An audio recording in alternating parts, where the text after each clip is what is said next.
Okay, so in continuation to population genetics, we were in topic measuring genetic variations at protein level. Just a second. Huh?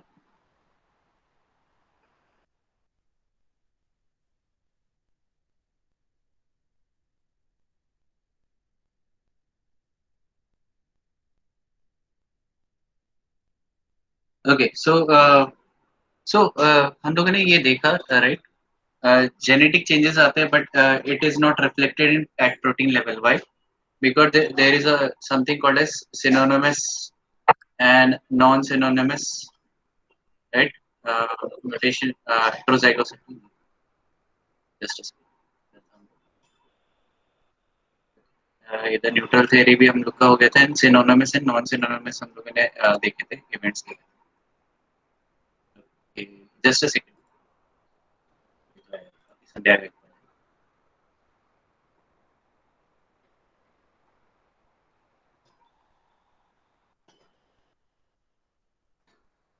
Okay या सो हम लोगों ने ये क्या देखा कि जेनेटिक लेवल पे चेंजेस आते हैं जीन्स लेवल में चेंजेस आते हैं but it is not reflected eight protein level because of जैसे जैसे फॉर एग्जांपल न्यूट्रल म्यूटेशंस होते हैं या फॉर एग्जांपल साइलेंट म्यूटेशंस होते हैं ठीक है तो डीएनए में चेंजेस दिखते हैं डीएनए में चेंजेस दिखते हैं it is reflected in DNA but it is not being reflected in at protein level because of silent mutation और न्यूट्रल म्यूटेशन ठीक ठीक है तो प्रोटीन की फंक्शनिंग में इफेक्ट नहीं दिखता ठीक सो बट दिस इफेक्ट और अगर प्रोटीन के लेवल पे इफेक्ट नहीं दिखता तो that is not being eliminated during selection natural selection process तो वो जो जीन है आपका नेचुरल सिलेक्शन प्रोसेस के अंदर नहीं जाएगा क्योंकि क्या हो रहा है आपका जो जीन है सेम प्रोटीन ही एक्सप्रेस कर रहा है या सिमिलर प्रोटीन एक्सप्रेस कर रहा है तो देयरफॉर क्या होगा आपका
thank you for your patience, everybody. Let's start.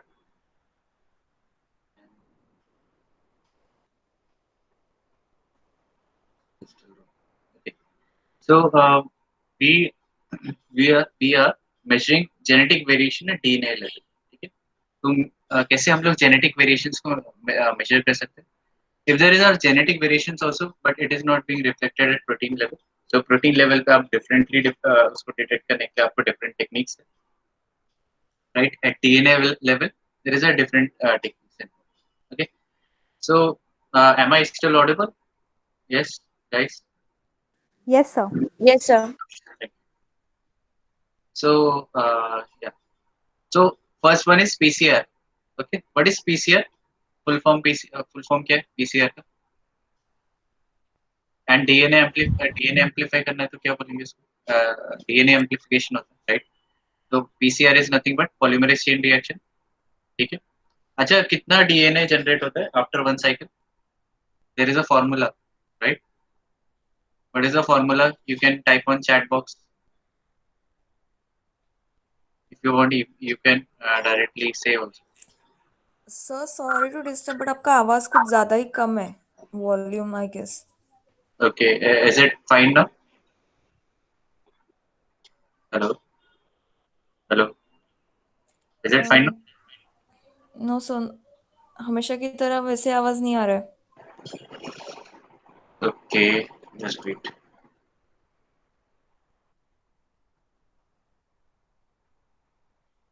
Is this okay? Yes. अब एकदम माइक को बहुत ज्यादा क्लोज रखा है, इससे ज्यादा नहीं ले सकते. Yes. Is it better or worse? Hello. Sir it is still the same. Just a second. मैं एक काम करता हूँ, मैं लॉग आउट करता हूँ and then री लॉग इन करता हूँ. Just.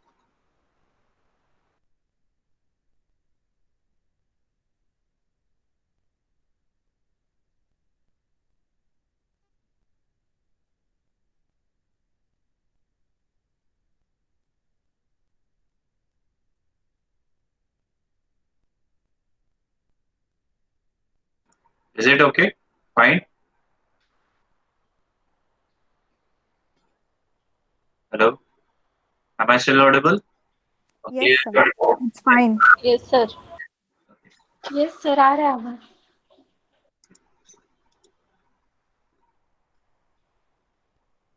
So basically, okay. So I was at question. कौन सा question था? तो PCR amplification होता है तो उसका formula क्या? PCR how much DNA you will get at the end of every cycle? Yes. For example, there is a starting material only one DNA, ठीक है? And there are only PCR में खाली 2 cycles हुए. So how much DNA will you get? Yes.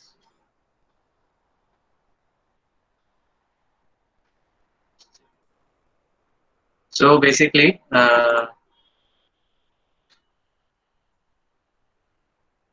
PCR में polymerase chain reaction. So formula is 2 raised to n. So 2 क्या है? Exponential amplification of DNA होगा, and n is a number of cycles. ठीक है? तो 2 raised to n मतलब कितना हो गया? 2 raised to 2 जैसे 2 cycles हो गए, right? तो 4 मिलेगा प्रोडक्ट. ठीक है? This is also called as power compounding. Power compounding नहीं होगी, एक्सपोनेंशियल इंक्रीज होगी. ठीक. तो ये 4 हो गया.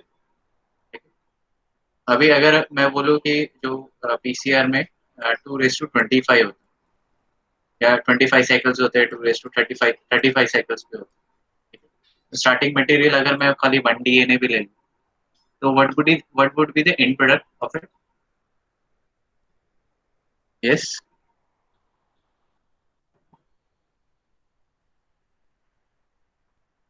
ओके. तो एक काम करता हूँ, मैं इधर कैलकुलेटर मैंने इधर कैलकुलेट किया.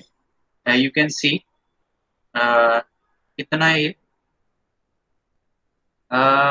3.3 crore at the end of 2:25 cycle. मतलब 25 साइकिल के बाद अगर आपने starting material only 1 strand of DNA भी लिया, you will get 3.3 crores of amplified product, 3.3 crores amplicons, मतलब amplicons मतलब end products, ठीक है। अगर मैं instead of 25 cycles I will go for 35 cycles, okay. तो इधर क्या मिलेगा आपको, तो देखो, और नंबर थोड़ा ज्यादा है, तो ये हो गया 97 lakhs, ठीक है। ये हो गया 35 करोड़, और ये हो गया 3,435 crore DNA at the end of 35 second, ठीक है। तो ये थियोरेटिकल वैल्यू है, don't go for actual, practically 10 lakh copies generate करके मिल जाता है एट द मतलब पीसीआर में actually 10 lakhs 20 lakhs max, because there is resources restraint that is there, ठीक है। तो क्योंकि जो DNTPs रहते हैं, पॉलीमरेज रहते हैं, वो यूज अप हो जाते हैं, okay. So theoretically, the number can go very very high, but practically it is unrealistic. Okay. Now, PCR has made our life as a molecular biologist very very easy, because जो पहले क्या होता था, if you want to amplify a particular target DNA, we used to go for cloning method, ठीक है, cloning किया जाता, and cloning itself used to take around minimum 7 days, ठीक है, minimum 7 days, because cloning में क्या होता है, पहले आपको टारगेट डीएनए आइडेंटिफाई करना रहता है, then you have to cut that target DNA, extract that genomic DNA, cut that target DNA using restriction enzyme, ठीक है। वो फिर आपने वो टारगेट डीएनए को फाइंड आउट किया, उसके लिए टाइम जाएगा, फिर आपने उसको क्लोन, आपने लाइगेट किया विद वेक्टर, फिर वेक्टर को आपको ट्रांसफॉर्म करना है into bacteria, and then bacteria को आपको ग्रो करना है, ठीक है, 24 आवर्स के लिए। तो आपको बहुत सारे सेल्स मिलेंगे, बहुत सारे सेल्स में बहुत सारे प्लाज्मिड मिलेंगे, फिर प्लाज्मिड एक्सट्रैक्शन करना है, तो प्लाज्मिड एक्सट्रैक्शन से फिर आपको डीएनए उसमें रेस्ट्रिक्शन एंजाइम करके उसको तोड़ के निकालना। तो ये क्या लंबा प्रोसीजर है, it takes minimum of 7 days to 15 days, ठीक है। अभी अगर मैं उसके कंपैरिजन में देखूं कि PCR it takes 2 hours, 2 hours या 120 मिनट्स में बोल सकता हूँ, ठीक है। 2 hours to 3 hours depending on आपका कितना फास्ट आपका पीसीआर मशीन वर्क करता है, ठीक है। तो ये काफी पीसीआर ने बहुत रेवोल्यूशनाइज किया मॉल बायो, ठीक है। एंड ऑब्वियसली आपको इसके प्रोज एंड कॉन्स भी पता चलेगा, ठीक है। ओके, एंड पीसीआर एक बार एम्पलीफाई किया तो you have to check that amplification product और एम्पलीकॉन्स और जेनेटिक प्रोडक्ट्स बोल सकता हूँ मैं, एम्पलीकॉन्स बोला जाता है, ठीक है। Amplicons can be detected directly on gel, ठीक है। आपने इलेक्ट्रोफोरेसिस की, तो कौन सा जेल रन करके हम लोग, कौन सा जेल रन करेंगे for detection of DNA, page run करेंगे, पॉलीएक्रिल एलिमेंट जेल इलेक्ट्रोफोरेसिस, यस। ये एज रन करेंगे, एगारो जेल इलेक्ट्रोफोरेसिस, कौन सा रन करेंगे, यस। 2 स्टूडेंट्स कहीं गए हैं, पता नहीं, they have not reached, yes. एज रन करोगे, पेज रन करोगे, yes Anuj, agarose. Anuj, yes sir.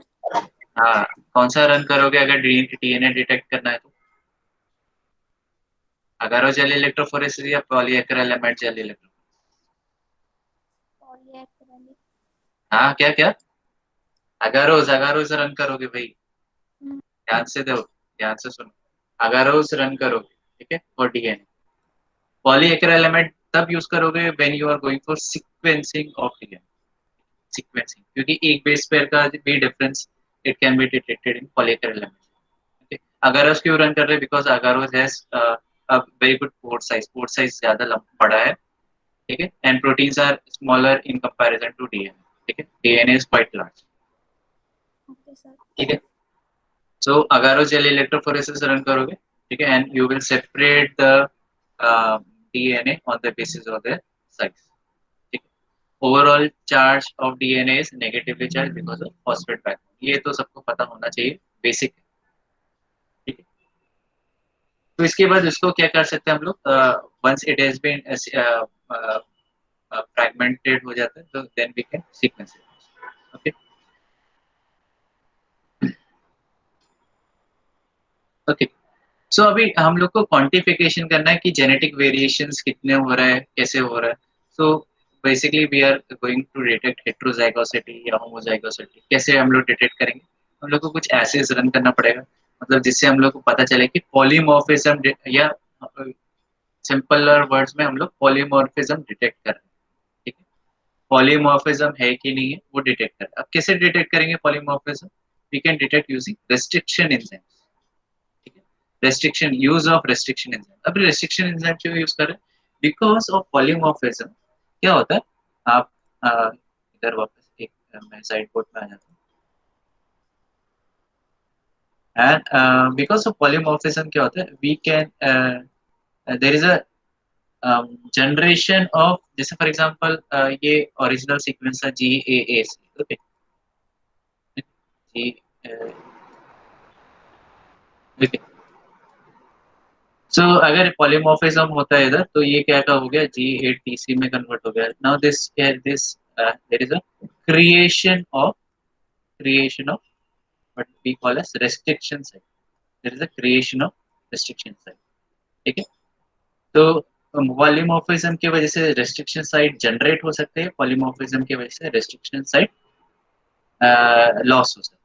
ठीक है, there is a loss and there is a gain. ठीक है, और ये किधर क्यों हो रहा है, क्योंकि there is a polymorphism. Polymorphism में क्या हो रहा है, म्यूटेशन हो रहा है। ठीक है, तो हम लोग साइलेंट म्यूटेशन है जो न्यूट्रल म्यूटेशन को भी डिटेक्ट कर सकते हैं यूजिंग बेस मेथड। ठीक है, तो अगर जैसे फॉर एग्जांपल ओरिजिनल सीक्वेंस ये था, म्यूटेशन इवेंट की वजह से सीक्वेंस ये इसमें कन्वर्ट हो गया। Now this is a site for restriction enzyme. ये कट कर दो, अगर ओरिजिनल सीक्वेंस ऐसा रहेगा तो इधर रेस्ट्रिक्शन एंजाइम कट नहीं करेगा। So this site can be generated और this site can be lost. And using this as a principle, we can detect various kinds of uh, as a polymorphism हम लोग detect कर सकते हैं। Okay, सबसे simple polymorphism है one nucleotide polymorphism, उसको हम लोग दूसरा नाम भी बोलते हैं, क्या बोलते हैं उसको, SNP। ठीक है, सिंगल न्यूक्लियोटाइड पॉलीमॉर्फिज्म, मतलब खाली एक न्यूक्लियोटाइड में पॉलीमॉर्फिज्म हो, एक बेस पेयर में पॉलीमॉर्फिज्म, तो उसको बोलते हैं SNP। ठीक है, इधर आ जाते हैं हम लोग। ठीक है, तो इसमें हम लोग SNPs डिटेक्ट कर सकते हैं, इजीली डिटेक्ट कर सकते हैं। रेस्ट्रिक्शन एंजाइम से चेक कर सकते हैं, या दूसरा मेथड हो गया, आप डायरेक्ट क्या करो, DNA सीक्वेंस करो, आपको रेस्ट्रिक्शन एंजाइम का जरूरत ही नहीं, आप DNA सीक्वेंसिंग करो।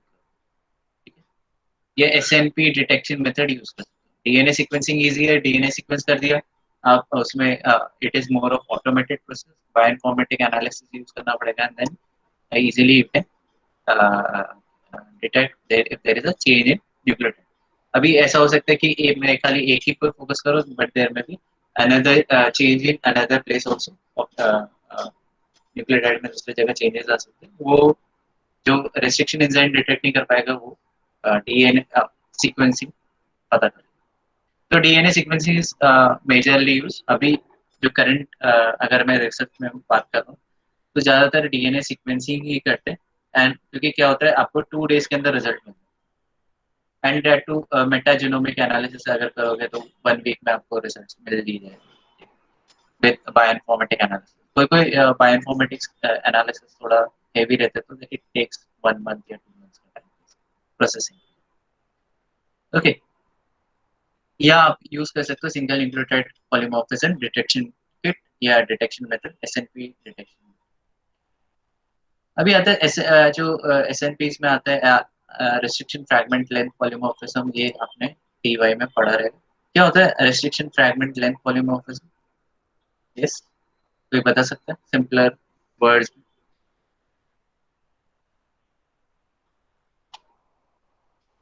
Yes, anybody?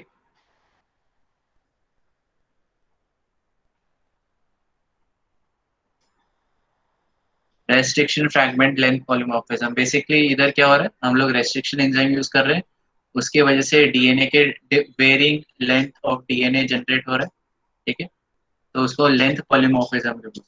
तो रेस्ट्रिक्शन एंजाइम यूज करके फ्रैगमेंट्स जनरेट हो रहे हैं डीएनए के, एंड देन जो फ्रैगमेंट्स है वो वेरिंग साइज के, therefore it is called as length polymorphism, मतलब लेंथ में चेंजेस आ रहे हैं, ठीक है। तो अगर मैं इधर आपको दिखाऊं, ये, तो इसमें क्या हो सकता है, आपको इधर डीएनए में कट आता है, ठीक है, तो इधर आपको कितना डीएनए मिलेगा, 1 2 3, ठीक है। There may be loss of restriction enzyme, तो ये एक ही कट मारेगा, तो instead of 3 we will get 2 two DNA fragments. But अगर तुम लोग फ्रैगमेंट्स देखोगे, ये छोटा फ्रैगमेंट है, ये भी थोड़ा सा मीडियम साइज है, ये छोटा, बट इधर कितना मिलेगा, ये इतना, और ये बहुत बड़ा एक फ्रैगमेंट है। तो ये क्या, वेरिंग लेंथ ऑफ पॉलीमॉर्फिज्म है, तो आपको लेंथ में पॉलीमॉर्फिज्म दिख रहा है, ठीक है। So this is very good, मैं बोल सकता हूँ एक टाइप का टेक्निक है that can be used for detection of changes in DNA, one या टू, वन और मोर न्यूक्लियोटाइड चेंजेस से हम लोग डिटेक्ट कर सकते हैं, इजीली डिटेक्ट कर सकते हैं,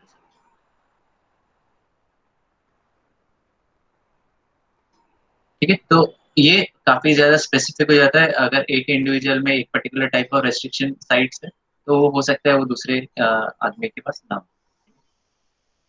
ठीक है। तो जो एवरी ह्यूमन बीइंग डिफर्स इन रेस्ट्रिक्शंस, बहुत जल्दी कोई आ रहा है, 46 मिनट्स बाद, तो चल,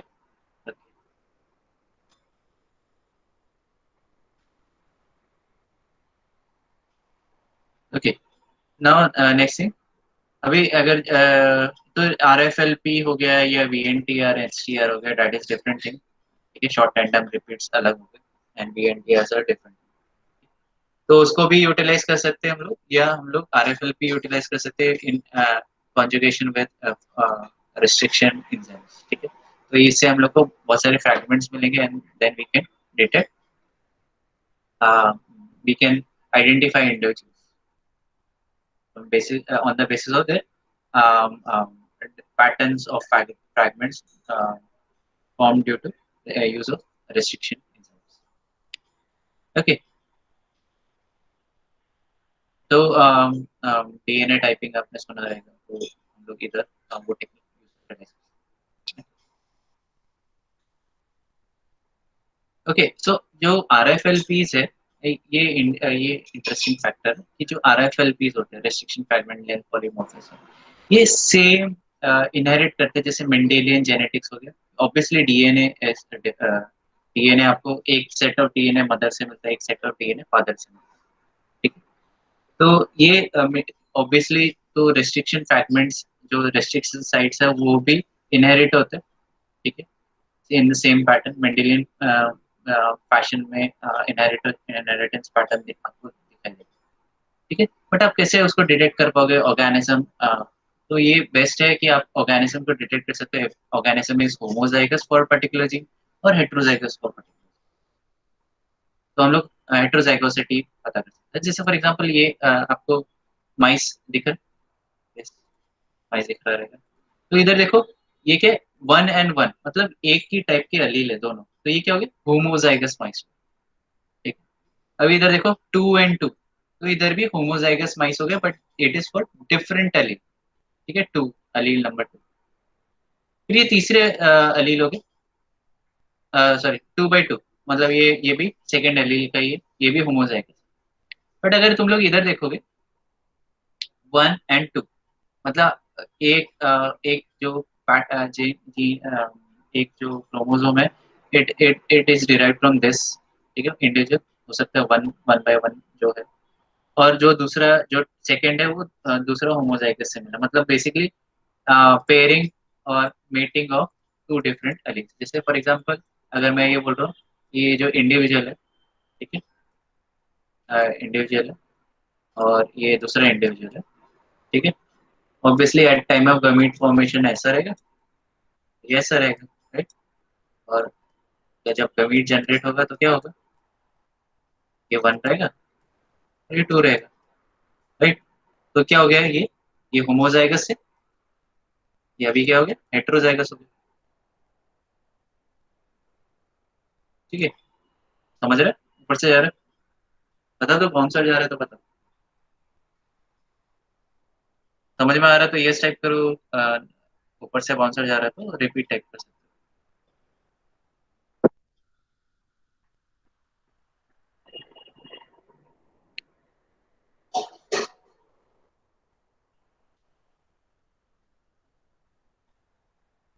ओके ओके गुड।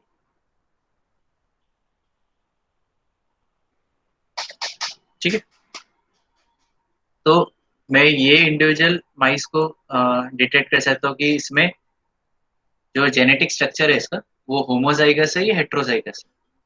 ठीक है, या और कौन सा एलील्स है, ठीक है, 1 एलील है या 2 एलील है या दोनों है। ठीक है, ये डिटेक्ट कर कैसे कर सकते हो, RFLP से यूटिलाइज कर सकते हो। हाँ, तो अभी अगर आप इधर देखोगे तो इधर आपको देखो रेस्ट्रिक्शन साइट्स दिख रहे हैं आपको। ठीक है, जैसे 1 on 1 है तो आपको दोनों जो क्रोमोसोम है उसमें आपको सेम पैटर्न दिखाई देगा। ठीक है, रेस्ट्रिक्शन साइट दिख रहा है आपको, यस। और अब अभी दूसरा वाला देखो तो आपको दूसरा पैटर्न दिखाई देगा। वैसे इधर भी 2 by 2 है, मतलब दोनों भी होमोजाइगस है, तो सेकेंडरी आपको दूसरा पैटर्न दिखाई दे रहा है। ठीक है, अभी अगर हेटेरोजाइगस है, इसमें 1 का भी जीन है, 1 का भी क्रोमोसोम है, 2 का भी क्रोमोसोम, तो आप इधर देखोगे, इधर जो 1 में क्या था, 1 2 3 3 रेस्ट्रिक्शन साइट थे, तो इधर भी दिख रहा है, रिफ्लेक्ट हो रहा है 1 2 है 3 restriction site. But in case of 2 secondly आपको इधर 1 and 2 दिख रहा है, इधर भी 1 and 1 and 2। तो एंड ये भी हेट्रोजाइगस है, इधर भी आपको कितना दिख रहा है, 1 2 3 restriction set and 2 restriction set another. ठीक है, अनदर क्रोमोसोम। तो आप जब इसका DNA एक्सट्रैक्ट करोगे and then you will use restriction enzymes. ठीक है, टारगेट DNA को ही एम्पलीफाई करना है हम लोगों को, फिर रेस्ट्रिक्शन एंजाइम यूज करना है। ऐसा नहीं कि पूरा का पूरा DNA एक्सट्रैक्ट किया, जीनोमिक DNA एक्सट्रैक्ट किया एंड रेस्ट्रिक्शन एंजाइम डाल दिया, ऐसा नहीं करने। ठीक है, तो फॉर दैट आपको क्या करना है, आपको स्पेसिफिक जीन्स का स्टडी करना। ठीक है, अभी अगर स्पेसिफिक जीन्स का स्टडी कर रहे हो, ये कुछ जीन नहीं बना है, कुछ और बना है। ठीक है, स्पेसिफिक जीन्स का स्टडी कर रहे हो तो मैं वही जीन पे इंटरेस्टेड रहूंगा, तो वही जीन को एम्पलीफाई करके ले लूँ। ठीक है, and then I will use restriction enzyme.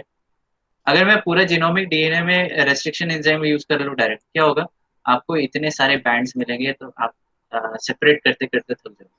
ठीक है, दैट्स व्हाई हम लोग जब DNA एक्सट्रैक्ट करते then we will amplify a certain PCR, मतलब सर्टेन जीन्स होंगे। ठीक है, एक पर्टिकुलर जीन को ही एम्पलीफाई करते हैं, उससे हम लोग इधर उधर नहीं देखने जाते। तो खाली मुझे ये पर्टिकुलर जीन में इंटरेस्टेड क्यों है? क्योंकि आई नो कि कितना रेस्ट्रिक्शन एंजाइम के साइट्स, कितना रेस्ट्रिक्शन साइट्स। ठीक है, जैसे इधर इधर दिखा है कि इधर 3 रेस्ट्रिक्शन साइट्स और दूसरे वाले में खाली 2 रेस्ट्रिक्शन साइट्स है, तो मैं क्या कर सकता हूँ, मैं दोनों में डिफरेंस निकाल सकता हूँ। समझ रहे, दोनों में डिफरेंस निकाल सकते हो, ये इधर 3 रेस्ट्रिक्शन साइट है ये एंजाइम ये जीन में, और इधर दूसरे वाले अलील में, दूसरे ऑफ सेकंड अलील, इसमें 2 ही रेस्ट्रिक्शन साइट। ठीक है, तो I can differentiate between homozygous heterozygous and heterozygous, या homozygous for 1 allele, homozygous for second allele and heterozygous. तो मुझे ऐसे पैटर्न दिखाई देगा and I can easily detect कि हाँ भाई ये हेट्रोजाइगस होगा, क्योंकि इधर 3 बैंड्स दिख रहे हैं। ठीक है, उसके साथ मुझे जो दो एक अगर मैं देखूँ तो इसमें 2 बैंड्स और दिखाई देंगे, इधर 3 बैंड्स ही दिख रहे हैं, बट आई कैन अगर दूसरे जगह इधर बैंड्स रहते तो वो भी डिटेक्ट हो जाए। ठीक है, तो जैसे फॉर एग्जांपल 1 by 1 है इधर, तो आपको इधर 2 बैंड्स दिख रहे हैं। 2 by 2 है, इधर भी 2, एक अगर आप सॉरी अगर 2 बैंड्स मतलब एज इन आपको ये 1 DNA है और ये सेकंड DNA, तो आपको इधर 2 बैंड्स दिखाई दे रहे हैं। ठीक है, और इधर ये 1 बैंड दिखाई दे रहा है, मतलब ये पूरा का पूरा DNA इधर आ गया। ठीक है, ये इधर आ गया एंड लार्ज DNA। ठीक है, वैसे इधर अभी आपको इधर एक लार्ज बैंड दिख रहा है इधर, एंड इधर छोटा सा बैंड दिख रहा है, तो आपको इधर 3 बैंड्स मिलेंगे, तो मतलब क्या है, हेट्रोजाइगस। ओके, अगर थोड़ा सा अगर आपको मुश्किल लग रहा है तो मैं इधर बता देता हूँ। ठीक है, तो इधर क्या हुआ, इधर एक डीएनए ले लिया, ये होमोजाइगस और अलील 1। इधर एक कट हुआ, इधर एक कट हुआ और इधर एक कट हुआ। अगर मैं खाली यही जीन का देखूं तो आपको कितने बैंड्स मिलेंगे, 2 बैंड्स मिलेंगे, एक ये और एक छोटा सा ये। ठीक है? इसको मैं 1 एंड इसको मैं 2 गिन लेता हूं। तो 2 बैंड्स मिलेंगे। वेयर इन अनदर जीन, जो होमोजाइगस फॉर सेकेंड एलील है, इसमें आपको एक इधर रिस्ट्रिक्शन एंजाइम है, साइट है, एक इधर है, आपको ये कितना, एक बैंड मिलेगा और ये काफी बड़ा बैंड। ठीक है, तो मैं इसको 3 गिन लेता हूँ, थर्ड। अभी हेट्रोजाइगस है, इंडिविजुअल इज हेट्रोजाइगस, तो मैं क्या बोलता हूँ इसको ऐसे। ठीक है, और बेसिकली ये दो जीन्स है, दो जीन्स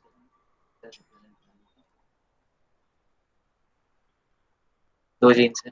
तो दो जीन्स में आपको क्या है, एक में जो रेस्ट्रिक्शन एंजाइम है वो एक इधर है, एक इधर है और एक इधर है। तो क्या हो रहा है, आपको कितने मिल रहे हैं, इधर जैसे थे 1 एंड 2, इधर आपको 1 मिला और 2 band, but it is also heterozygous. ठीक है, हेट्रोजाइगस है, तो इधर कितने थे, एक बैंड था और एक इधर रेस्ट्रिक्शन एंजाइम था, ये इकट्ठा हुआ और ये इकट्ठा हुआ, तो आपको कितना, एक बड़ा बैंड मिला। ठीक है, तो जब आप इसको इलेक्ट्रोफोरेसिस में रन करोगे, ठीक है, थोड़ा बड़ा इलेक्ट्रोफोरेसिस।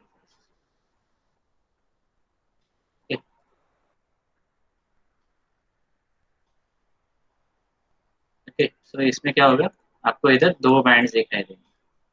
ठीक है, इधर आपको एक बैंड दिखाई देगा, और जब एक बैंड रहता है, मतलब जो हैवी बैंड रहता है, हैवी डीएनए रहता है, तो वो पीछे चलता है। ठीक है, in comparison to heterozygous, heterozygous में एक बड़ा बैंड मिला जो 3 नंबर वाला, वो जो पीछे रहेगा, और 2 छोटे छोटे बैंड मिले। ओके, सो ये आपका 1 डीएनए है,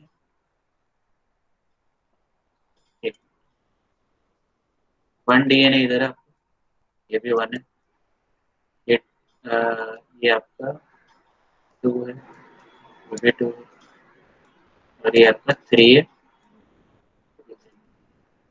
तो आपको हेट्रोजाइगस में तीनों डीएनए बैंड दिखेंगे, in comparison to homozygous for second allele में एक ही बैंड दिखेगा, होमोजाइगस फॉर फर्स्ट एलील में 2 बैंड दिखेंगे।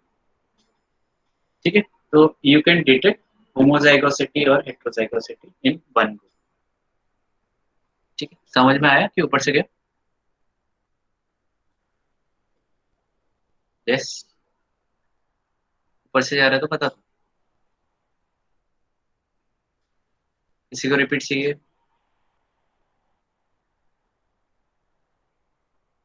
यस स्टूडेंट्स, तो जा दीपाली, क्लियरली बता दो, फिर मैं, नहीं तो फिर मैं रिपीट कर सकता हूँ, कोई प्रॉब्लम नहीं। श्रुति, समझा कि ऊपर से जा रहा है? Okay Deepali, thank you.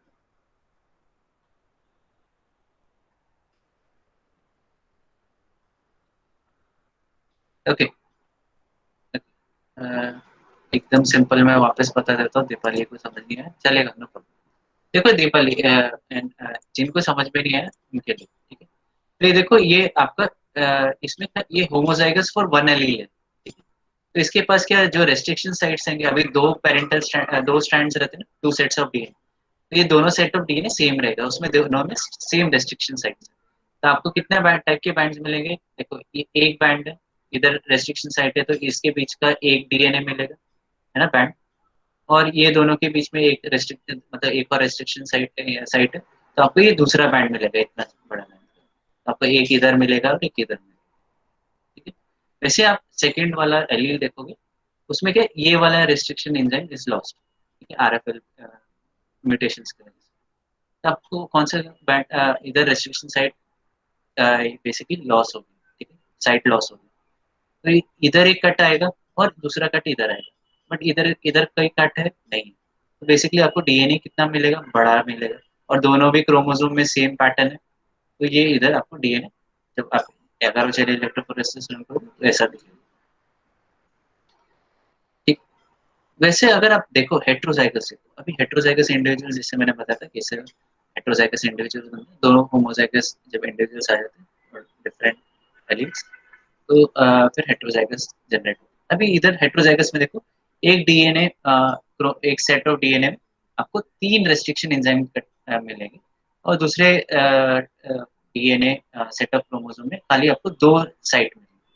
तो ये क्या होगा, जो नीचे वाला साइट है उसमें आपको बड़ा सा डीएनए मिलेगा, ठीक है, बीच में कोई कट नहीं कर रहा है, तो बड़ा सा डीएनए मिलेगा, ठीक है, तो वो इधर आपको रिप्रेजेंट हो रहा है।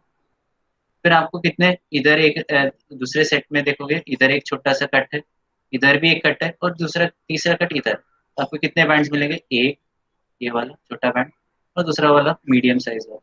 अगर आप देखोगे इधर छोटा और ये एक मीडियम साइज, तो ये क्या हो गया, हेट्रोजाइगोसिटी प्रूव कर लेता है ऑर्गेनिज्म में, if organism is homozygous for particular gene और हेट्रोजाइगस, ठीक है, समझा ऊपर से गया अभी? Yes, okay, yes. सो हम लोग क्यों प्रूव कर रहे हैं होमोजाइगस हेट्रोजाइगस है, we are interested in allelic frequency, याद करो, ठीक है, अलेलिक फ्रीक्वेंसी से हम लोग जीनोटाइप फ्रीक्वेंसी निकाल सकते हैं, ठीक है, वी कैन एस्टिमेट कि how much genotype frequency is present, ठीक है, okay. So we are more interested, हम लोग पूरा पॉपुलेशन का देख रहे हैं, we are not going for individual level पे, बट हम लोग को इंडिविजुअल्स को चेक करना पड़ेगा कि वो उसमें कौन सा टाइप का जीनोटाइप। तो in population genetics we are more interested in allelic frequency, कौन सा एलील है, तो इससे क्लियरली पता चल रहा है कि इसमें वन एलील है, इसमें सेकंड एलील है, इसमें ये हेट्रोजाइगस है, तो मतलब दोनों एलील्स प्रेजेंट है, इजी। तो इसमें देखो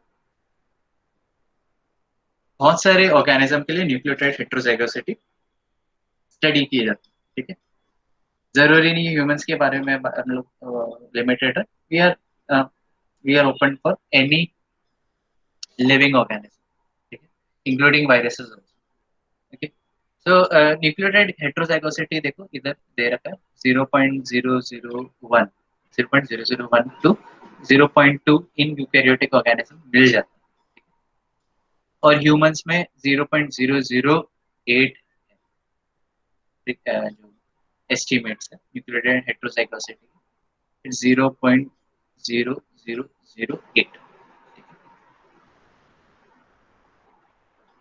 ओके। तो इसमें क्या बोला कि an individual is heterozygous containing different nucleotides on two homologous chromosomes at about 1 in every 1000 nucleotides। 1000 nucleotides में आपको एक क्रोमोसोम में डिफरेंट न्यूक्लियोटाइड्स मिल ही जाते हैं,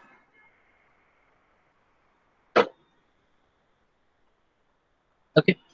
इधर आते हैं हम लोग नेक्स्ट टॉपिक पे, जो कि है डीएनए सीक्वेंस वेरिएशन, ठीक है। तो जैसे मैंने बताया था कि हम लोग को एलील डिटेक्शन करना है कि कितने टाइप के एलील्स प्रेजेंट है इन्वायरमेंट में, या एक पर्टिकुलर पॉपुलेशन में, या एक पर्टिकुलर एरिया में, जोग्राफिकल एरिया में, या एक पर्टिकुलर टाइम फ्रेम। जैसे मैं बोल सकता हूँ फॉर एग्जांपल 1900 से 2000 एंड 2000 के बाद जो इंडिविजुअल्स पैदा हुए उनमें हो सकता है जेनेटिक वेरिएशन, सीक्वेंस वेरिएशन। तो वो करने के लिए, चेक करने के लिए मैं जितने भी लोग हैं 1900 टू 2000 में उनके सैंपल साइज लेके उनसे डीएनए एक्सट्रैक्ट करके सीक्वेंस चेक कर सकता हूँ, एंड उसको कंपेयर कर सकता हूँ with sequences of individuals born after 2000 और लेटर, ओके। सो वैसे ही ये होता है, तो हम लोग क्या कर सकते हैं, आरएफएलपी एनालिसिस कर सकते हैं, एसएनपी एनालिसिस कर सकते हैं, और we can go for DNA sequencing, जैसे मैंने पहले बताया था, फास्ट मेथड है पर थोड़ा सा महंगा है।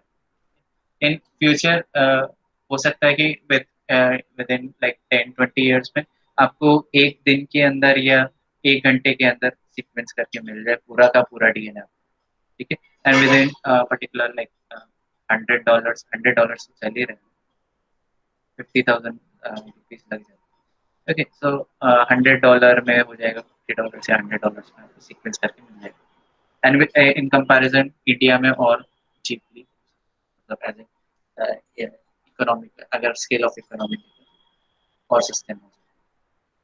ओके, तो ये डीएनए या तो डीएनए सीक्वेंस हम लोग वेरिएशंस पता कर सकते हैं इजी।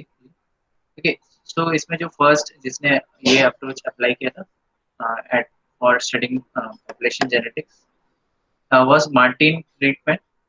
उसने क्या किया, सीक्वेंस 11 कॉपीज को सीक्वेंस किया था, obtain from different fruit flies.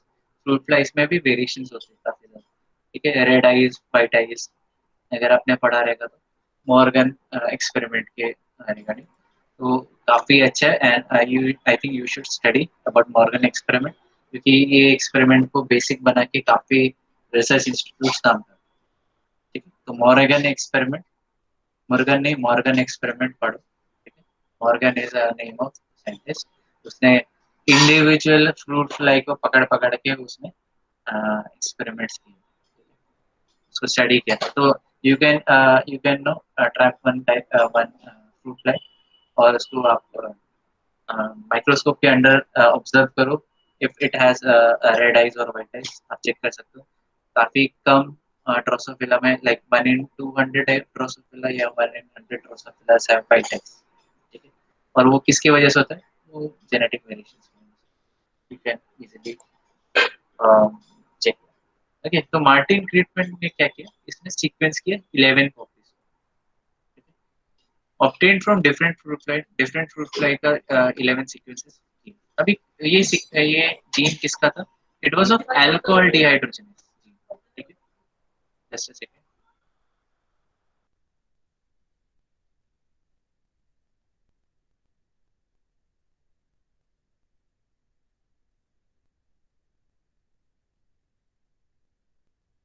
Okay, सो ये अल्कोहल डिहाइड्रोजनेस का जीन था, ओके। अल्कोहल डिहाइड्रोजनेस का जीन था, और उसने मार्टिन ट्रीटमेंट ने यही अल्कोहल डिहाइड्रोजनेस जीन का आइसोलेट किया from different fruit flies, different types of fruit. और फ्रूट फ्लाइज क्या हो गया, ड्रोसोफिला मेलानोगास्ट्रम। उसने देखा ये 11 कॉपीज जो उसने डिफरेंट फ्रूट फ्लाई से ऑब्टेन किए थे, ठीक है, स्टार्ट किया था। He found different nucleotide just 43 positions.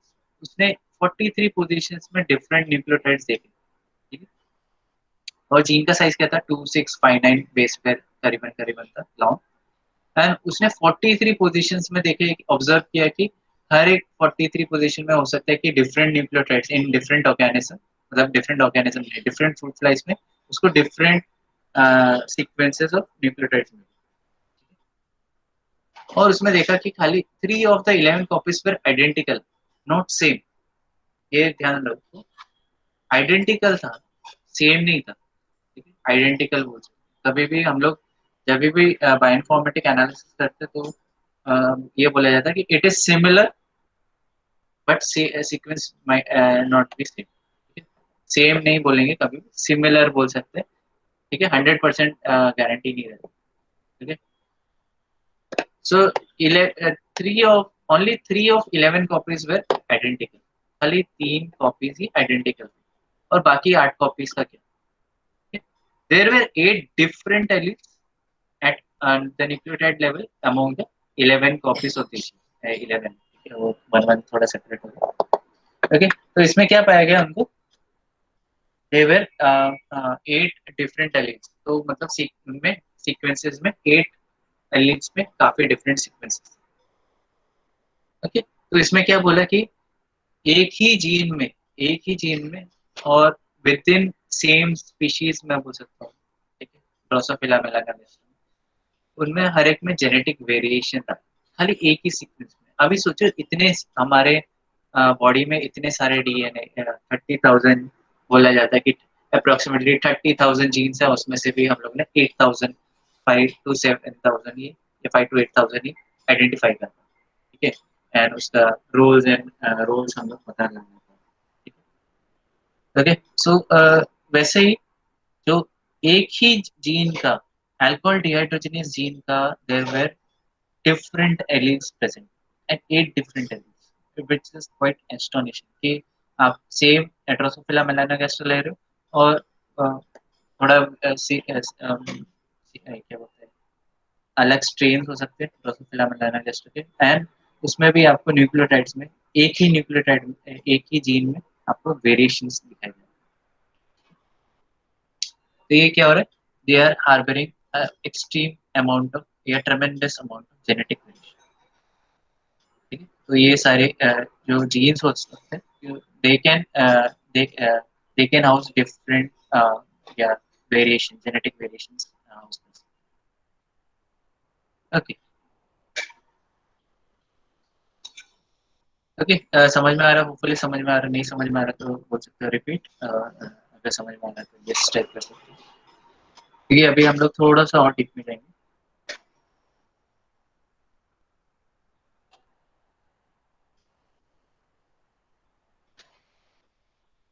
Yes, समझ में आ रहा है, ऊपर से आ रहा है।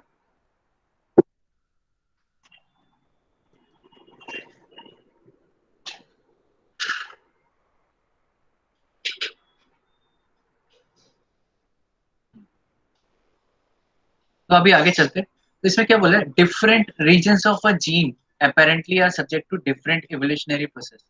तो एक ही जीन में बहुत सारे रीजन्स रह सकते हैं। जैसे हम लोगों ने ट्रिपोफरन देखा था, राइट, ट्रिपोफरन आप लोगों ने देखा रहेगा, उसमें रीजन 1 है, रीजन 2 है, रीजन 3 है, रीजन 4, ये डिफरेंट रीजन्स है। ठीक है, and these genes these regions में evolve differently, मतलब उसमें it is subjected to mutation। ठीक है, तो इनमें क्या हो सकता है, न्यूक्लियोटाइड डाइवर्सिटी बहुत ज्यादा हो सकती है। ठीक है, अभी एक काम करते हैं, अगर अभी भी समझ में नहीं आ रहा तो मैं इधर आ जाता हूँ। ठीक है, आपको ये 16 SRDNA के बारे में पता है? या 16 SRRNA। ठीक है, उसका सीक्वेंसिंग करते हैं हम, उससे आइडेंटिफिकेशन होता है ऑर्गेनिज्म। 16 SRRNA सीक्वेंसिंग किया जाता है, तो ऑर्गेनिज्म को हम लोग आइडेंटिफाई करते हैं, बैक्टीरियल ऑर्गेनिज्म। ठीक है, prokaryote. Okay, hopefully you know about 16 SRRNA। ठीक है, 16S राइबोसोमल आरएनए रहता है। ठीक है, जो सेट वर्क्स यूनिट राइबोसोम में जो प्रेजेंट रहता है, स्मॉल एसएस, स्मॉल सब यूनिट। स्मॉल सब यूनिट, तो ये इसमें प्रेजेंट रहता है 16 SRRNA। Okay, now 16 SRRNA is a करीबन करीबन 15 अप्रोक्सीमेटली 1500 बेस पेयर लो। ठीक है, 1500 बेस पेयर लो अप्रोक्सीमेटली, ये करीबन 1498 रहता है बेस पेयर। ओके, तो 50 अप्रोक्सीमेटली 1500 बेस पेयर है। अभी यही जीन इज वेरी इंपॉर्टेंट। क्या फंक्शन है 16 SRRNA का, ये राइबोसोम के साथ बाइंड करता है, राइबोसोम के साथ कॉम्प्लेक्स फॉर्म में रहता है, एंड इसका रोल क्या है, प्रोटीन सिंथेसिस में मेजर रोल। ठीक है, अब आप बोलोगे प्रोटीन सिंथेसिस में मेजर रोल है, तो ऑब्वियसली इसमें जो सीक्वेंसेस में चेंजेस नहीं आएंगे, क्योंकि अगर थोड़े भी चेंजेस आते हैं तो it will hamper protein synthesis. ठीक है, ये प्रोटीन सिंथेसिस बंद हो जाएगा। ओके, सो अभी आ जाते हैं हम लोग 16 SRRNA में। There are certain conserved regions and there are also the regions called as hyper variable regions.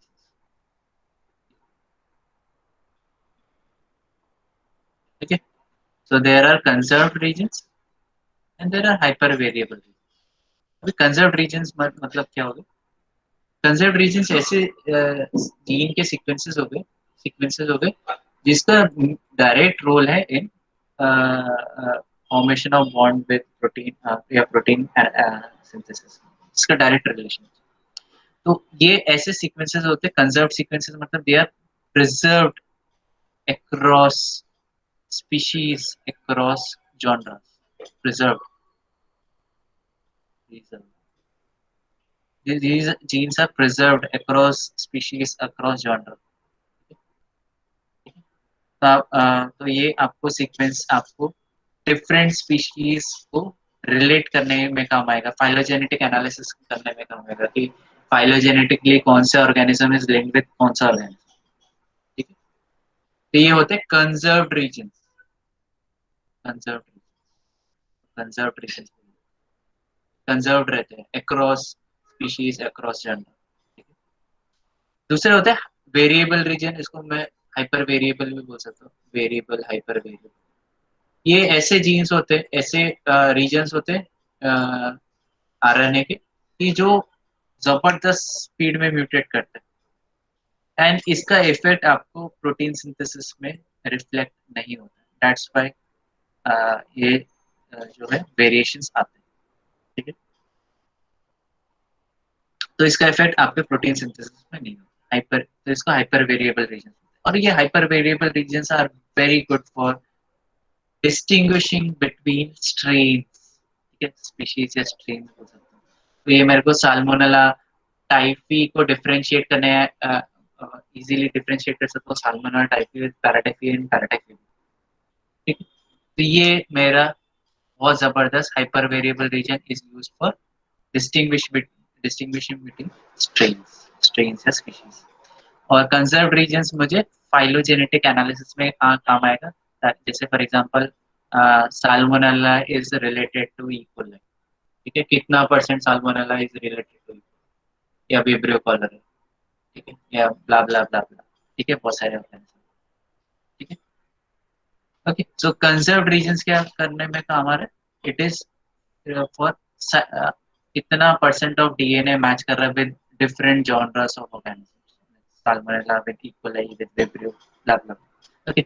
और वेरिएबल रीजन मुझे एक ही स्पीशीज में डिफरेंशिएट करने के काम आ रहा है with in a same species, जैसे साल्मोनेला टाइफी पैराटाइफी पैराटाइफी, उसमें भी इकोलाई इकोलाई K12 आता है, इकोलाई फिर वाइल्ड टाइप आता है, इकोलाई बहुत सारे आते हैं, OH15 ब्ला ब्ला ब्ला। तो और उसमें मैं डिफरेंशिएट इजीली कर सकता हूँ, ओके। तो ये मेरे different regions of a particular gene can evolve different, ठीक है, उन लोग का एवोल्यूशनरी प्रोसेस डिफरेंट रहता है, ठीक है। उससे मुझे इतनी सारी न्यूक्लियोटाइड डाइवर्सिटी मिल सकती है। और जो न्यूक्लियोटाइड डाइवर्सिटी जैसे मैंने इधर बताया था कि कंजर्व्ड रीजन्स में सीक्वेंसेस बहुत कम रेयरली चेंज होता है, ठीक है, होते हैं चेंज, बट अगर कोई सीक्वेंस अगर चेंज हो गया and it is affecting it's protein synthesis, तो ये जो स्पीशीज है उसको ही एलिमिनेट कर दिया जाएगा। कौन एलिमिनेट करेगा? मैं तो नहीं कर पाऊंगा, right. There is a process called as natural selection. तो ये नेचुरल सिलेक्शन क्या करेगा? क्योंकि ये प्रोटीन सिंथेसिस काम नहीं कर रहा है तो ऑर्गेनिज्म अपने आप खत्म हो जाएगा। तो इधर natural selection works in elimination of ये जो नॉन फंक्शनल जीन्स हो गया उनका पूरा का पूरा लीनिएज ही खत्म कर देता है। तो मतलब ये वैसे वाली न्यूक्लियोटाइड डाइवर्सिटी रखते ही नहीं है इन जीन, नेचुरल सिलेक्शन वर्क्स, जैसे मैंने बताया तुम लोगों को, जो आगे चल के जो डायबिटिक है या हाई ब्लड प्रेशर लोग है, वो नेचुरल सिलेक्शन के थ्रू ही उनका जीन पूल आगे कंट्रीब्यूट नहीं करेगा in diversity of Indian population, ठीक है। दैट्स व्हाई मैंने बोला लोग हेल्दी रहोगे तो बेटर रहेगा, ठीक है। तो नेचुरल सिलेक्शन इधर बहुत जबरदस्त काम करेगा। जैसे फॉर एग्जांपल जो डिजीज इंडिविजुअल्स है उनमें नेचुरल सिलेक्शन बहुत जबरदस्त काम करेगा, ठीक है। वो आप एक जनरेशन या दो जनरेशन में आप देख नहीं पाओगे, ये with respect two thousand of years, hundreds of years और थाउजेंड ऑफ इयर्स में आपको उसका इफेक्ट दिखाई देगा, ठीक है। जैसे फॉर एग्जांपल आपका जो मैंने जैसे बताया था क्रो-मैग्नन मैन, होमो इरेक्टस इरेक्ट, तो अभी आ गया होमो सेपियंस, तो बाकी किधर है? बाकी सब एलिमिनेट हो गए बाय नेचुरल सिलेक्शन। तो ये एक टाइप का इवोल्यूशनरी प्रोसेस है। नेचुरल सिलेक्शन बहुत जबरदस्त रोल, बहुत जबरदस्त, उसको आप एक या दो जनरेशन में आप काउंटर नहीं कर पाओगे, आपको काउंटर करना है बहुत सारे जनरेशन, ठीक है, रेजिस्ट करना। ओके, अभी ये पार्ट है कि जो सिनोनिमस एंड नॉन सिनोनिमस जो वेरिएशंस आपको दिखाई देंगे एडीएच के रिलेटेड अल्फा-डिहाइड्रोजनेज, ठीक है। तो सिनोनिमस चेंजेस क्या होते हैं? जैसे न्यूट्रल म्यूटेशंस हो गए, साइलेंट म्यूटेशन हो गए, सिनोनिमस चेंजेस, मतलब सीक्वेंस में चेंजेस आता है बट वो आपको अमाइनो एसिड लेवल पे सीक्वेंस पे या प्रोटीन लेवल पे आपको रिफ्लेक्ट नहीं दिखेगा, तो इसको सिनोनिमस चेंजेस बोले जाते हैं। फिर नॉन सिनोनिमस क्या हो गया कि आपका न्यूक्लियोटाइड में चेंजेस आते हैं, आपको वो अमाइनो एसिड सीक्वेंस में भी चेंजेस दिखते हैं, इट इज रिफ्लेक्टेड, तो ये क्या होता है? Non synonymous changes, okay. So this large amount of nuclear diversity is seen in synonymous sites. तो ये क्या बोल रहा है, देखो अभी ये एक इधर आ जाता है, तो ये डीएनए सीक्वेंस है, ये डीएनए सीक्वेंस है, ठीक है, और ये डीएनए सीक्वेंस है, एंड सबका सबका जो मेन चीज है कि एक ही टाइप के प्रोटीन बना है, सीक्वेंसेस में थोड़े फर्क है बट दीज आर सिनोनिमस, तो एक ही टाइप के प्रोटीन। अभी एक आ जाता है जो नॉन सिनोनिमस चेंजेस आते हैं, और ये ऐसे हमें जीन ऐसे दिखा रहा हूँ कि मतलब हेवी म्यूटेशन नॉन सिनोनिमस, तो ऑब्वियसली क्या होगा, ये जो प्रोटीन नॉन फंक्शनल प्रोटीन बना सकते हैं, नॉन फंक्शनल प्रोटीन बनाए, तो ये क्या हो जाएगा, नॉन फंक्शनल प्रोटीन बना रहा है मतलब क्या होगा, ऑर्गेनिज्म इससे बेनिफिट नहीं कर पाएगा, and with respect to time natural selection की वजह से ये ऑर्गेनिज्म ही एलिमिनेट हो जाएगा, ऑर्गेनिज्म ही एलिमिनेट हो जाएगा, okay, because it is producing non functional gene, non functional protein, ये एलिमिनेट हो जाएगा ऑर्गेनिज्म नेचुरल सिलेक्शन। तो जो आपको रियल लाइफ में आपको सिनोनिमस चेंजेस काफी वैरायटी में दिखेंगे, बट नॉन सिनोनिमस चेंजेस बहुत कम आपको रेशियोज में दिखेंगे, ठीक है। वैसे बोला जाता है कि जो सिनोनिमस एंड नॉन सिनोनिमस जो म्यूटेशन अकर होता है विच इज इन 1:3 रेशियो, मतलब अगर एक सिनोनिमस चेंज हुआ तो उसके मुकाबले 3 नॉन सिनोनिमस चेंजेस हो जाते हैं, बट वो रिफ्लेक्ट नहीं होता, क्यों नहीं रिफ्लेक्ट होता, क्योंकि नेचुरल सिलेक्शन की वजह से वो एलिमिनेट होता है। तो आपको रियल लाइफ एग्जांपल्स में आपको non synonymous changes, sorry synonymous changes काफी ज्यादा वैरायटी में देखेंगे in comparison to non synonymous.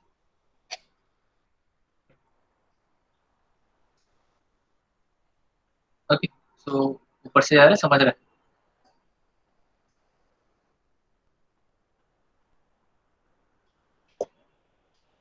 Yes.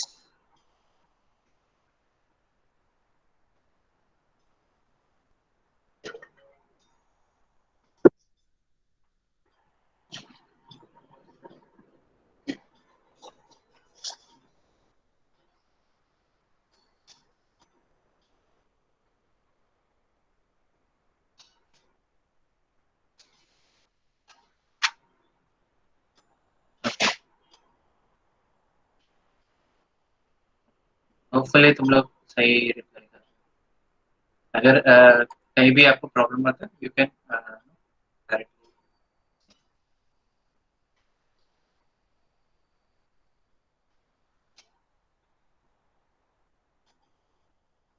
Okay, सो इधर आ जाते हैं, तो इसमें क्या बोला गया, तो 3/4 आपको पोजीशंस में क्या होता है, जो जीन्स होते हैं वो नॉन सिनोनिमस, मतलब क्या होता है, आपका जो डीएनए चेंज हो गया और उसका प्रोटीन भी चेंज हो चुका है, ठीक है। तो जो जितने म्यूटेशंस होते हैं उसमें जो 3/4 म्यूटेशंस होते हैं वो नॉन सिनोनिमस होता है, मतलब जीन्स में भी चेंजेस आए, प्रोटीन्स में भी चेंजेस, ठीक है। बट जो होता है वो आपको नॉन सिनोनिमस चेंजेस काफी ज्यादा दिखते हैं, क्यों, क्योंकि वो एलिमिनेट हो जाता है। जैसे इधर इसने क्रिटमैन की स्टडी के हिसाब से क्या बोला कि 13 सिनोनिमस साइट्स दिखे हमको, अगर मैं कैलकुलेट करूँ थियोरेटिकली 13 × 3, ठीक है, 13 मतलब जैसे फॉर एग्जाम्पल इधर में आ जाता है, जैसे मैंने बताया 1:3 का रेशियो में, बेसिकली अगर मैं बोलूँ कि 1/4 would be synonymous change and 3/4 would be non synonymous, मतलब इसमें डीएनए में म्यूटेशन आया तो प्रोटीन में भी दिखेगी, ठीक। तो इधर क्या बोला था ट्रीटमेंट स्टडी के में कि 13 जो 13 केसेस में 13 सिनोनिमस साइट्स दिखे, तो थियोरेटिकली इधर 39 केसेस ऐसे होने चाहिए जिसमें नॉन सिनोनिमस साइट्स होने चाहिए, ठीक है। बट उसको एक्चुअली ऑब्जर्व वैल्यू क्या था, ऑब्जर्व वैल्यू क्या था, क्यों, क्योंकि इधर से 38 जो नेचुरल सिलेक्शन में एलिमिनेट कर, ठीक है।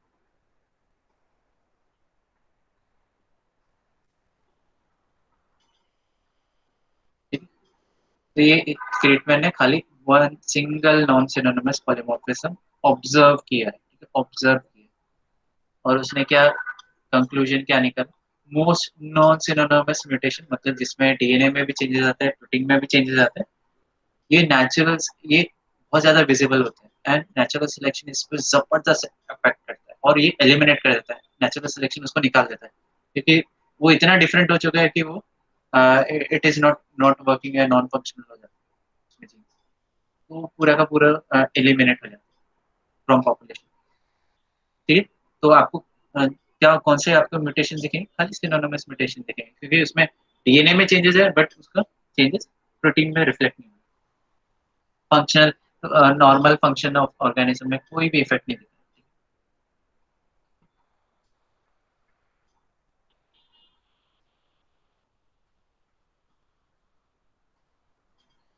तो डीएनए सीक्वेंसेस में वेरिएशंस काफी ज्यादा है और काफी ज्यादा कॉम्प्लेक्स है, और इसको अगर आप से स्टडी करोगे तो that is by using DNA sequence, बहुत जबरदस्त आपको दिखेगा। और न्यूट्रल थ्योरी हम लोगों ने प्रीवियस लेक्चर में देखा, what is neutral theory, neutral theory. Okay, और फिर कोडॉन बायस भी होता है, कोडॉन यूसेज बायस होता है, और ये इसके बारे में हम लोग फ्यूचर लेक्चर्स में स्टडी करेंगे, what is codon usage bias.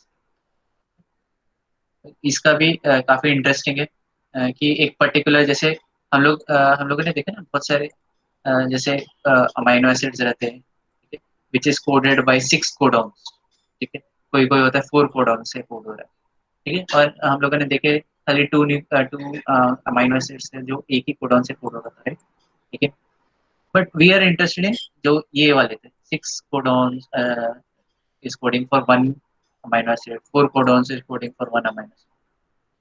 But अगर तुम एक्चुअली ऑर्गेनिज्म में देखो तो 6 कोडॉन्स ज्यादातर रिपीट नहीं होते, सारे जो कोडॉन्स हैं वो इक्वली रिपीट नहीं होते, तो इसमें भी कोडॉन यूसेज बायस हो जाता है, मतलब जिसका टीआरएनए काफी ज्यादा अवेलेबल है वही कोडॉन सबसे मतलब एक पर्टिकुलर कोडॉन ही सबसे ज्यादा यूटिलाइज होता है, और बाकी सारे codons are very rarely utilize. इसको बोलते हैं कोडॉन यूसेज बायस।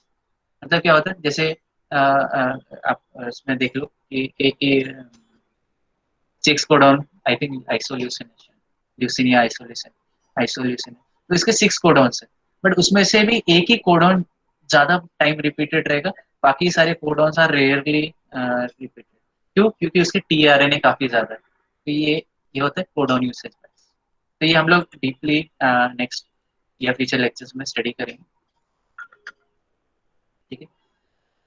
ओके, तो ये भी काफी अच्छा नेचुरल सिलेक्शन के अंडर है।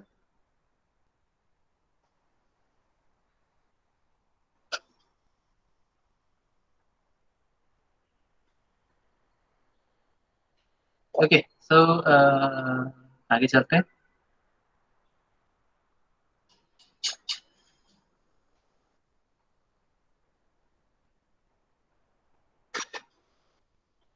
Recombination that occurs during process of processing, हाँ, तो इसमें क्या होता है, एक्स्ट्रा ये भी है, चलो ये लास्ट टॉपिक है, ठीक है, इसके बाद आप आई थिंक ओवरडोज हो जाएगा तो फिर आप जाओगे, एक्चुअली ये पढ़ाने के लिए सुबह सुबह टाइम बहुत अच्छा रहा। ओके, चलो आगे चलते हैं। सो अभी जो चेंजेस आते हैं वो it is not limited to mutations, but there are other mechanisms involve, जैसे रिकॉम्बिनेशन इवेंट हो गया, आपने हॉलीडे मॉडल सुना रहेगा, right, Holliday model of recombination event, फिर बहुत सारे रिकॉम्बिनेशन इवेंट्स होते हैं, ठीक है, सिंगल क्रॉस होगा, डबल क्रॉस होगा, but Holliday model is also very important, वो मियोसिस में होता है, एंड इसमें आपको अगर देखोगे तो क्रॉसिंग ओवर जबरदस्त होता है, उसमें वर्टिकल कट आता है, हॉरिजॉन्टल कट आता है, तो डिफरेंट रिकॉम्बिनेंट्स मिल सकते हैं, ठीक है, तो इसमें भी चेंजेस आ जाते हैं, डीएनए सीक्वेंस में काफी ज्यादा वेरिएशंस आ जाते हैं बिकॉज ऑफ रिकॉम्बिनेशन, ठीक है, और जो म्यूटेशन इवेंट होता है आपको पता है इट इज एनीवेयर, वो random mutation is a very random, except for अगर तुमको स्पेसिफिकली एक पर्टिकुलर साइट पे चेंजेस करने तो आप साइट स्पेसिफिक म्यूटेशन मेटाजेनेसिस कर सकते हैं, ठीक है। अभी वो जो न्यू म्यूटेशंस अकर हुआ है या इंट्रोड्यूस हुआ है एक पर्टिकुलर डीएनए सीक्वेंस में, तो एडवांटेजियस है या डेट्रीमेंटल है, मतलब ये एडवांटेज देगा ऑर्गेनिज्म को या ऑर्गेनिज्म को एक टाइप का डिसएडवांटेज पोजीशन में डालेगा।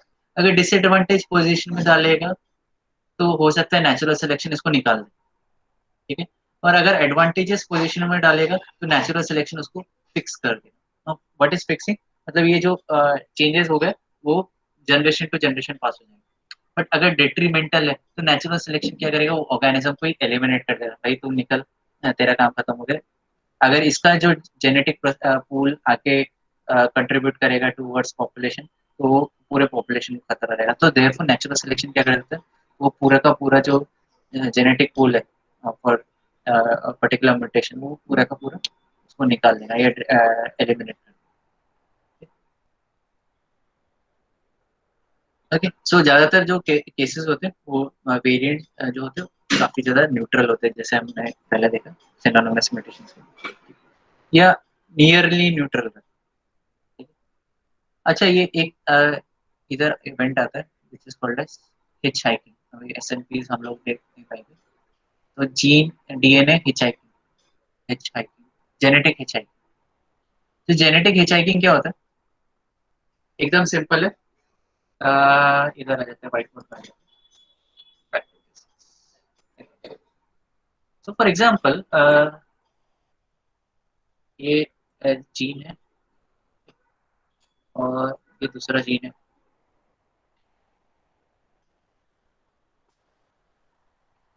अभी क्या होगा, म्यूटेशन इधर आया, ठीक है, इधर इफेक्ट किया, तो हो सकता है ये जीन्स में चेंजेस आए रहेंगे, डिट्रीमेंटल भी हो सकता है या कुछ और भी हो सकता है। ये म्यूटेशंस की वजह से हो सकता है इसका इफेक्ट ये वाले जीन पे भी है, इधर वाले जीन, ठीक है। इसके वजह से एक म्यूटेशन की वजह से या चेंजेस की वजह से क्या होगा कि ये डीएनए एलिमिनेट होने के साथ ये डीएनए भी एलिमिनेट हो जाएगा, क्योंकि इसका इफेक्ट इधर भी दिखेगा, ठीक है। तो this is called as genetic hitchhiking. मतलब म्यूटेशन इवेंट हो रहा है, एंड म्यूटेशन इवेंट का जो इफेक्ट है वो एक पर्टिकुलर डीएनए तक लिमिटेड नहीं है, it is also affecting neighbouring DNA या neighbouring genes. This is called as genetic hitchhiking.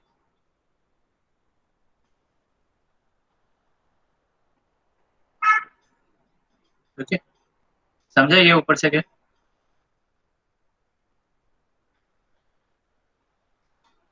एकदम बहुत सिंपल लैंग्वेज में बताया मैंने जेनेटिक हिचहाइकिंग होता क्या।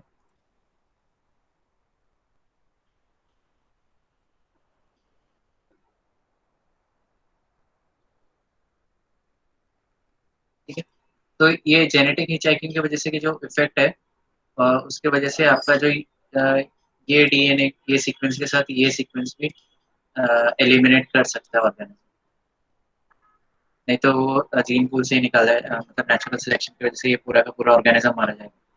तो ये क्या रहता है, ऑर्गेनिज्म इसको फिर इसको को बंद कर सकता है एज इन एपिजेनेटिक इफेक्ट से, एपिजेनेटिक इफेक्ट से कब बंद कर सकते हैं, उसके साथ ही क्या हो जाएगा, ये भी बंद हो जाएगा, ये भी बंद हो जाएगा, ये भी बंद हो जाएगा। उसको क्या बोलते हैं, जेनेटिक हिचहाइकिंग। एक जगह म्यूटेशन हो उसके बदले में जो उसके आजू बाजू जो जीन्स है उस पर भी इफेक्ट है। होपफुली ये जेनेटिक हिचहाइकिंग कुछ समझा रहेगा आपको।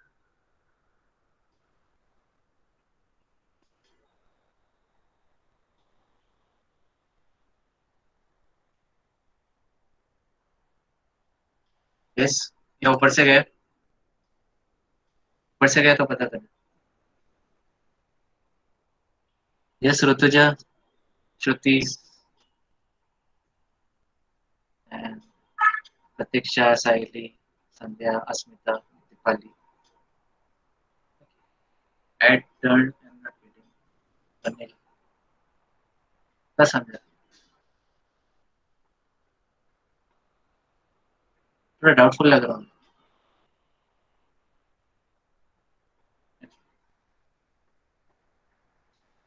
ठीक है, सो एक पर्टिकुलर जीन में चेंजेस आते हैं, उसके वजह से इट इट बाकी जो जीन्स है आजू बाजू जो नेबरिंग जीन्स है उनको भी इफेक्ट आता है।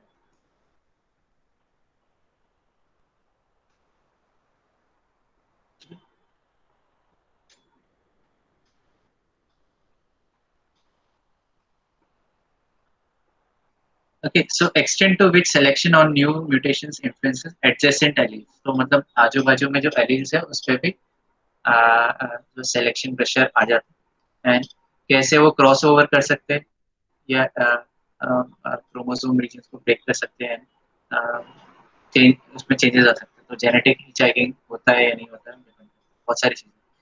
ठीक है, थियोरेटिकल मॉडल्स है, एम्पिरिकल स्टडीज है, तो इतना भी हम लोग इस पर फोकस नहीं करेंगे। तो ये खाली आपको समझने के लिए था व्हाट इज जेनेटिक हिचहाइकिंग। तो ऐसा नहीं है कि जो पॉपुलेशन जेनेटिक्स जब हम लोग पढ़ते तो खाली एक ही फोर्स नहीं है mutation, there are several forces जो हम लोग ने अजम्पशंस में देखे, राइट। तो उस फोर्सेस के बारे में हम लोग नेक्स्ट लेक्चर में बात करेंगे और कैसे वो डिटेक्ट किया जाता है उसके बारे में बात करेंगे। सो होपफुली ये आज हम लोग इधर तक ही रखते हैं, इससे ज़्यादा नहीं जाएंगे, नहीं तो फिर आपका ब्रेन फिर ओवरडोज हो जाएगा। So I am stopping the lecture.